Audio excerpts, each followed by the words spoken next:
Un mensaje para hoy. Un mensaje para hoy. Os he dado la vida eterna, dice el Señor. Entonces, verdaderamente que el que no quiere creerle a Dios es porque verdaderamente está tan atado quizás a la tierra, atado quizás a la naturaleza humana, que no le da lugar a que Dios se manifieste a su vida y pueda salvarle. Pero lo triste es que cuando lleguen a esa eternidad será demasiado tarde, porque está determinado al ser humano morir ¿cuántas veces? Una vez, dice Hebreos, y después de esto los libros serán ¿qué? Abiertos. Lo que vamos a hacer lo tenemos que hacer hoy. ¿Quién va a hablar estas cosas? ¿Quién va a llevar este mensaje? ¿Quién va a tratar de advertirle a nuestras amistades, a nuestros familiares? Yo sé que no de todos es la fe, pero Dios no nos llamó a juzgar ni a condenar. Él simplemente nos llamó a que vivamos la vida de Cristo en nosotros, que seamos nosotros en Cristo, y ellos se van a dar cuenta y de una manera u otra van a preguntar, y usted y yo tenemos que estar preparados para darles esa divina respuesta, que es por fe, por gracia, que es favor que no se lo merecen, pero le vamos a hablar. Esa es nuestra responsabilidad. ¿Sabes qué? Mira, yo no era así toda mi vida. En otro tiempo quizás yo era peor que tú. Y muchas personas quizás se les hace eso difícil de visualizar, de pensar. Pero muchos de nosotros éramos peores que muchos de ellos. Y hacíamos cosas aún peores que las que han hecho ellos. Pero la misericordia de Dios, eso trabaja. Cree en el Señor Jesucristo y serás salvo tú y toda tu casa. Arrepiéntete de tus pecados y tus pecados serán perdonados. Y tu nombre será inscrito en el libro de la vida. La razón que les estoy hablando de esto es porque esto va en cierta forma con lo que estamos hablando para entender el propósito de la eternidad, de la creación y de la eternidad y el propósito de Cristo. Para que podamos nosotros tener una respuesta. La suma de la palabra es la verdad. Y usted pueda sentarse con una persona y decirle, ¿quieres que te hable de estas cosas? Vamos a hablar. Dime cuándo parar. Pero es necesario que consideres esto antes, porque el mañana no le está garantizado a nadie. Es algo que nadie lo piensa hasta que no ocurre. La gente se monta en un avión y no saben. Todo lo que despega tiene que aterrizar, pero no saben, pero puede pasar. Dios no lo quiera, pero puede pasar. Entonces, si algo ocurre, será demasiado tarde quizás para algunos. ¿Me entienden lo que les estoy diciendo? Cuando digo que el mañana no está garantizado a nadie, ¿cuántos aviones están volando? ¿Cuántos están despegando? Pero entre esos millones, uno que otro no la hace. Y las personas mueren. Y si no tomaron la decisión correcta, se les hizo demasiado tarde. La eternidad y la creación están conectadas. Obviamente la creación vino después. Esto manifestó que hay un reino de los cielos. Y vamos a ver más adelante cómo ese reino de los cielos fue establecido. Y cómo Dios creó al hombre y le dio 6,000 años para que el hombre viviera en esa ventana de tiempo y espacio. Y de ahí que nosotros podemos entender, como entiende también el pueblo de Israel, que Dios le dio una determinada cantidad de tiempo al ser humano, y ellos cuentan los años desde Adán, no como los cuentan el resto del mundo, sino que los cuentan de otra manera, y ellos utilizan el año, en estos momentos creo que es el 5,773. Entonces tienen una idea de esos 6,000 años que Dios le dio al hombre, una ventana de tiempo. Pero también sabemos que hay otro periodo de tiempo que es de 1,000 años, que equivale al reino de Cristo, que es el Hijo del Hombre, así él también se llamó, y algunos profetas lo identificaron como el Hijo del Hombre. Tenemos al hombre, Adán, y Dios le da 6,000 años para que el hombre trabaje y haga lo que va a hacer en esta tierra, porque luego vendrá el Señor de la mies, vendrá el Rey. ¿Y a qué vienen los reyes? A establecer su reino. Entonces, después de este periodo de 6,000 años, que es el que estamos contando, que es donde nos encontramos y es el tiempo que los judíos cuentan también, vendrá el Hijo del Hombre y pondrá sus pies sobre el monte de los Olivos, y ahí Él va a establecer su reino milenial, y al final de esos 1000 años Él entregará su reino ¿a quién? Al Padre. Y esa es lo que conocemos como la eternidad del Padre. Estamos viendo aquí la eternidad que siempre fue. Él no tiene principio ni final, porque Él es. Y entonces hubo una creación en ese intermedio, y luego vino Cristo, el Hijo del Hombre, a rescatar esa creación, a restaurarnos para poder ir a la eternidad. Pero ya la eternidad entonces estaba dividida.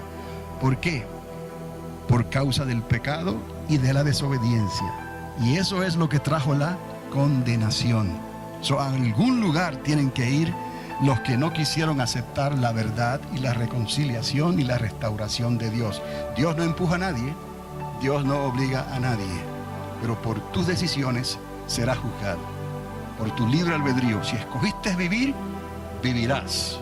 Si no quisiste hacerle caso a Dios, morirás. Pero no es que se acaba todo como algunos quieren creer, que después de la muerte se acabó todo. No, va a haber una resurrección para esos que murieron sin la verdad, y ellos serán lanzados a esa eternidad dividida, y allí será el llanto y el crujir de dientes eternamente y para siempre. Eso no lo digo yo, eso lo dice la palabra de Dios, que es la constitución del reino de los cielos, del reino de Dios. Entonces, aquí vemos entonces cómo podemos ver de una manera resumida esa eternidad, esa creación. El reino de los cielos se manifiesta, el hombre está en la tierra, Cristo hace su labor como hombre, como hijo de hombre, y regresa. Me iré, pero vendré, porque voy a preparar lugar, morada. ¿Qué hizo Él? Él fue a arreglar con el Padre, a determinar entonces esa división de esa eternidad. Recuerde, la eternidad no puede ser creada ni destruida. La eternidad tiene que ser continua, sin interrupción, pero tuvo que ser entonces dividida por causa de la condenación. Entonces, también lo podemos ver de esta manera. Hay un reino encubierto, que es el reino de los cielos. ¿Cómo sabemos que había un reino encubierto? Bueno, lo sabemos porque desde el Sinaí hasta Juan el Bautista, sabemos que ese reino estaba encubierto. Solamente el pueblo de Israel tenía un concepto de lo que era la salvación de Dios, pero tenían que seguir los reglamentos y las instrucciones que se le dieron a Moisés en el monte Sinaí.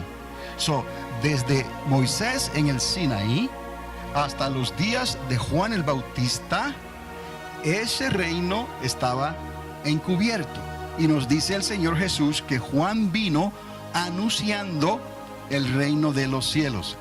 Y lo dice así: hasta Moisés y hasta los profetas y Juan, este reino estaba siendo encubierto. Ahora Juan vino y lo anunció, pero solamente él lo podía anunciar. Él venía a preparar el camino. ¿Quién podía entonces hacer el reino disponible a todos, al público? Cristo solamente. Juan lo anunció y Cristo lo hizo disponible a todos hasta el día de hoy. El reino de los cielos estaba encubierto hasta los días de Juan el Bautista, que lo anunció. Jesucristo entonces lo hace disponible. Él lo dijo: yo soy la puerta, quien por mí entrare será ¿qué? Salvo. Hasta el día de hoy, todo el que quiera, todo el que crea, puede convertirse en un hijo y una hija del reino. ¿Qué es lo que tiene que hacer? Arrepentirse de su vana manera de vivir. Y al arrepentirse ocurre un milagro que lo hace nacer del agua y el espíritu. Por eso es necesario nacer del agua y del Espíritu. El Espíritu es el que le da la vida a la palabra. Y la palabra se compara con el agua. Y el Espíritu de Dios con el fuego. Hay purificación. Y esto es por gracia. No lo merecíamos, no lo podemos hacer nosotros. Pero el Hijo del Hombre lo hizo posible por medio del Espíritu Santo de Dios. Somos nosotros santificados, purificados por la fe. Entonces, todo aquel que le crea a Cristo, que crea el evangelio del reino de Cristo Jesús, nacerá del agua y del Espíritu. Entonces, luego de ahí, sabemos por la misma palabra que Cristo va a establecer su propio ¿qué? Su propio reino, que es el mismo reino, pero será el reino manifestado ahora bajo la dirección directa del rey. El rey estará sentado en su trono en Jerusalén, reinará por 1000 años. Ese es el día que está aquí marcado. O sea, para Dios un día es como 1000 años y 1000 años como un día. Él le dio 6000 años al hombre y 1000 años al Hijo del Hombre. Y esto completa la ventana de tiempo y espacio de 7000 años. Eso es lo que nos concierne a nosotros. Esos 7000 años, sin arguir con la ciencia. Sabemos que hubieron dinosaurios, sabemos que hay fósiles, sabemos que el universo tiene casi 14 billones de años, pero eso no nos concierne a nosotros. Esa es la obra del creador del universo. Él estableció esa ventana de tiempo y espacio para él establecer la creación. Lo que a nosotros nos concierne es esa ventana de tiempo de 7000 años que han pasado ya casi, se cumplen los 6000 años, y que después de esos 6000 años tiene que venir por obligación el día del Señor, o el día del descanso, o los 1000 años del reino de Jesucristo en esta tierra. Entonces, estamos viendo aquí que ese reino estaba encubierto hasta que Juan lo anunció. Jesucristo viene, abre la puerta, todo aquel que crea, ya no es ni judío ni griego, ya no es para una familia ni para la otra, es para todo el que quiera. Aún los ricos, si quisieran, pudieran entrar aquí. Si pudieran soltarse de las riquezas y del amor al dinero, podrán entrar a este reino también. Es para todos, ni tampoco el pobre por ser pobre va a entrar. ¿Me explico? Es por la fe, tienen que creerle a Dios. Entonces, el reino de Cristo, ese reino sabemos que está ¿dónde? A las puertas. Cristo viene ya, y Él viene a establecer su reino. Eso es lo que está pasando en el Medio Oriente, lo que está pasando en Irán, lo que está pasando entre los árabes y los palestinos y los judíos. Todo eso es preludio que estaba ya profetizado en la palabra, y que son señales que están apuntando ya al retorno de Cristo inminente ya a esta tierra. Entonces tenemos que estar preparados hoy más que nunca. Pero al entender todo esto, lo podemos hablar con mayor claridad, y podemos entonces ser utilizados por el Señor y traer convicción en otras personas que necesitan escuchar esto. Porque si no se convierten hoy, cuando hay tiempo, se perderán. Y entonces cuando se haga el tribunal de Cristo, vamos a llegar allí. Vamos a estar ahí en el tribunal, la hicimos. Pero el Señor no se le va una, y Él sabe las personas que Él cruzó delante de ti, que tú pudiste haberles ayudado. Y no estamos hablando de ayudarle nada más con cosas materiales. No estamos hablando de ayudarles con cosas sentimentales y cosas que sí, cuando se pueden hacer, se hacen, y es bueno. Dios lo manda también, tener misericordia. Misericordia quiero. Pero hay algo más importante: el testimonio de Cristo. Os he dado un evangelio para que lo llevéis a todos aquellos que yo cruce en vuestro camino. El evangelio es el testimonio de lo que yo he hecho en ti, dice el Señor. Tú sabes quién tú eras antes, y tú sabes quién tú eres hoy. Eso que te hizo ser diferente hoy, ellos lo necesitan también. Porque si no, ellos se quedarán como tú eras antes. Y como tú estabas antes, ibas camino a la condenación y al lago de fuego. Pero tuve misericordia de ti. entonces estamos en deuda con aquel que nos salvó. Recuerde, no nos toca a nosotros juzgarlos y condenarlos, ni decir quién cree y quién no cree. No nos enojemos. Sí lo sentimos cuando nos dan la espalda, pero hicimos nuestra parte. Y esa palabra no cae en tierra, ni retorna vacía. Entonces serán juzgados conforme a su decisión, pero tú habrás librado tu alma y ya no habrá sangre en tus manos, porque tú fuiste obediente a la gran comisión que Dios te dio, de ir y llevar este testimonio que he puesto en ti por mi espíritu, dice el Señor. Llévales ese testimonio y enséñale las verdades del reino de los cielos. Entonces, después de ese reino milenial, entendemos que el reino del Padre, la eternidad de después que hemos hablado, ya está preparada.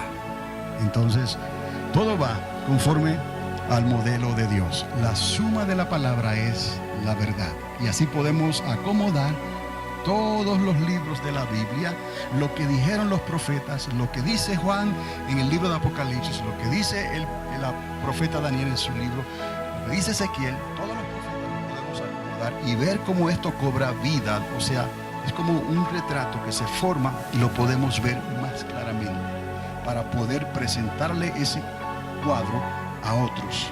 Y tal vez ellos consideren los caminos de Dios antes de que sea demasiado tarde. Habiendo dicho eso, vamos ahora a ver este modelo que he hecho y quizás nos ayude a entender estos conceptos que se nos hace tan difíciles entender. Y la razón que no pude poner las letras más grandes es porque no tenía espacio. Quizás usted, si está muy retirado, no lo pueda leer bien, pero aquí está, y si puedo se lo voy a ir leyendo. Es un círculo en cierta forma, ¿no? Porque no tiene principio ni fin, o sea, sigue dando ¿qué? Vueltas. Y eso lo usé para representar la eternidad. Es todo. No estamos aquí presentando una doctrina nueva, ¿no? Es simplemente una manera para proyectar esto. Eternidad. ¿Cuál eternidad? La eternidad del reino del Padre, del Hijo y del Espíritu Santo. Esa es la posición y ha sido la posición de Dios eternamente y para siempre. Ahora, Dios, siendo arquitecto del universo, Él hizo algo, porque Él es creador también. Entonces, recuerde, Dios no está creando eternidad, la eternidad es. Dios no está creando una extensión de sí mismo, porque ya Él es. Dios no fue creado, ni Dios tampoco tendrá final. Hasta ahí podemos entender con nuestra mente finita. ¿Estamos? Ahora, la eternidad también se conoce como es. Dios le dijo a Moisés, dile a Faraón, yo soy, te envía. Yo soy el que soy. Jesús se manifestó también y les habló a sus discípulos y a los religiosos como el yo soy. Yo soy el buen pastor, yo soy la puerta. Cuando lo fueron a buscar en el jardín, el Getsemaní, los soldados sabían quién era, por qué le estaban tratando de esa manera. Si él era el que públicamente les habló sin esconderse. Pero cuando él dijo, yo soy, cayeron postrados. Ese es el yo soy, eternamente y para siempre. Ok, entonces, si es eterno, es y es ¿cuánto? Siempre. No tiene principio ni final. Todo lo llena. Por eso también esto quizás nos ayuda a entender la eternidad. Todo lo llena. De ahí que Dios sustenta ¿qué? Todas las cosas. Y de ahí que Dios no puede negarse a sí mismo en ninguna parte de la eternidad. Porque Dios todo lo llena. Todo tiene que estar en armonía con Dios. Si algo tiene que regresar a Dios, tiene que regresar en armonía con Dios. Y si no regresó en armonía con Dios, por eso Dios estableció y dividió la eternidad con un lago de fuego, con una condenación. Pero Dios sigue en control. ¿Por qué? Porque los atributos de Dios están por toda la eternidad. Entonces, como Él quiere, Él hace, sin tener que negarse a sí mismo. Entonces esto nos ayuda a entender cómo luego conocemos esta eternidad y la podemos llamar la eternidad de antes, ¿ok? Y conoceremos también otra eternidad que es la misma, pero como la eternidad de después. Continuamos, porque esto es lo importante ahora. Entender también que en esa eternidad de antes, esa eternidad estaba vacía. Esa eternidad, en hebreo se utiliza la palabra bara. Ex nihilo, algo así le llaman en latín, queriendo decir de la nada. Pero sabemos que no es que sea completamente vacía, es que es una eternidad donde solo está habitada ¿por quién? Por el Padre, por el Hijo y por el Espíritu Santo. Entonces, en cierta manera, este es su reino, el reino de Dios.